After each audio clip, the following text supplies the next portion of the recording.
കൂട്ടുകാരെ, എല്ലാ കൂട്ടുകാർക്കും മിഠായി കഥകളിലേക്ക് സ്വാഗതം. ഒരു ഗുരുവായൂരായാലോ?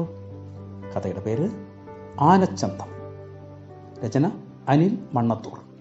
അവതരിപ്പിക്കുന്നത് മനോജ് കുമാർ പൂളയ്ക്കൽ. ഓ, എന്തൊരു ബഹളം! ഒരു വല്ലാത്ത നാറ്റം. ആനപ്പിണ്ടത്തിൻ്റെയാ. അവൻ ചുറ്റും കണ്ണോടിച്ചു. പനയോല വലിച്ചു കീറുന്ന ഒരാന. അവനെ കെട്ടിയിട്ടില്ല. ചങ്ങല കാലിലുണ്ട്. അടുത്ത് നിൽക്കുന്ന ആനപ്പാപ്പാന് എന്ത് ഗമ! നല്ല ഉയരമുള്ള വളഞ്ഞ കൊമ്പുള്ള അവൻ്റെ അടുത്ത് ചെന്ന് കുട്ടികൾ തൊട്ടു നോക്കുന്നു, പഴം നൽകുന്നു. ഇവർക്കൊന്നും പേടിയില്ലേ? എന്തിനാ പേടിക്കുന്നത്? അവൻ അരിക്കൊമ്പനും ചക്കക്കൊമ്പനും ഒന്നും അല്ലല്ലോ. ഇവൻ ഗുരുവായൂർ കണ്ണനല്ലേ. കുറേ നേരം കണ്ണനെ നോക്കി നിന്നെങ്കിലും അവൻ്റെ അടുത്തേക്ക് പോകാൻ രാമുവിന് ധൈര്യമില്ല. ആളുകളുടെ കൂടെ അവൻ നട ചുറ്റാൻ തുടങ്ങി. എന്ത് രസമുള്ള കാഴ്ചകൾ! തൂണിലൊക്കെ മനോഹരമായ ബിംബങ്ങൾ, എത്രയെത്ര നിലവിളക്കുകൾ, ഉരുളിയിലെ മഞ്ചാടി. തൂണുകൾക്ക് അടിയിലിരുന്ന് പലരും പാരായണം ചെയ്യുന്നു, നല്ല സംഗീതം കേൾക്കുന്നു. ശരിക്കും ഇതല്ലേ യഥാർത്ഥ സ്വർഗം?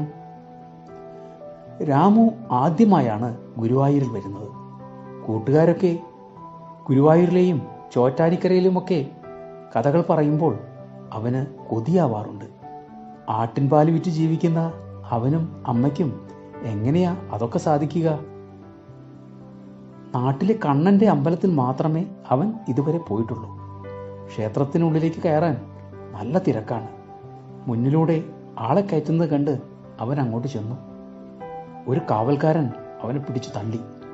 ഇത് VIP മാർക്കുള്ളതാ. കൃഷ്ണനായി നിന്ന അവനെ വയസ്സായ ഒരാൾ കൈപിടിച്ച് ഉള്ളിലേക്ക് കടത്തി. അതാരാ? അവൻ എത്ര ചിന്തിച്ചിട്ടും പിടികിട്ടിയില്ല. പെട്ടെന്ന് അവൻ ഓർത്തു, അതല്ലേ ടീച്ചർ പറഞ്ഞ പൂന്താനം. ആരോ ആവട്ടെ. അവൻ നല്ലവണ്ണം തൊഴുത് പുറത്തിറങ്ങി. ശേഷം പുറത്തൂടെ ചുറ്റും നോക്കുമ്പോഴാണ് ശീവേലിക്കായി ആനകളെ ഒരുക്കി നിർത്തിയിരിക്കുന്നത് കണ്ടത്. നേരത്തെ കണ്ട കണ്ണനാന ഓടി രാമുവിൻ്റെ സമീപത്തെത്തി. അവനെ പൊക്കി പുറത്തിരുത്തി. പെട്ടെന്ന് തന്നെ രാമുവിൻ്റെ ഭയം മാറി. അഭിമാനമായി. അവനിൽ അഹന്ത ഉയർന്നു. ടീച്ചർമാരും നാട്ടുകാരുമൊക്കെ പൊട്ടനെന്ന് വിളിക്കുന്ന തന്നെ കൊണ്ട് ഗുരുവായൂരിൽ എഴുന്നള്ളിപ്പ്. എൻ്റെ ചങ്ങാതിമാരും നാട്ടുകാരുമൊക്കെ അറിയട്ടെ. രാമു, രാമു എന്ന അമ്മയുടെ ഉറക്കെയുള്ള വിളി കേട്ട് രാമു ഞെട്ടി വിറച്ചു. അയ്യോ, ഞാൻ ആനപ്പുറത്തുനിന്ന് താഴെ വീണേ! എടാ രാമു, വേഗം എഴുന്നേറ്റ് ഈ പാൽ കടയിൽ കൊടുക്ക്. അമ്മ വീണ്ടും മലറി. ഓ, ആനയുമില്ല, ഗുരുവായൂരുമില്ല. രാമു കണ്ണു തിരുമ്മി എന്തൊക്കെയോ പിറുപിറുത്ത് പതുക്കെ എഴുന്നേറ്റ് പോയി. കൂട്ടുകാർക്ക് കഥ ഇഷ്ടമായോ? എങ്കിൽ പുതിയൊരു കഥയുമായി നമുക്ക് നാളെ കാണാം. എല്ലാവർക്കും നല്ലൊരു ദിനം ആശംസിക്കുന്നു. Story uncle.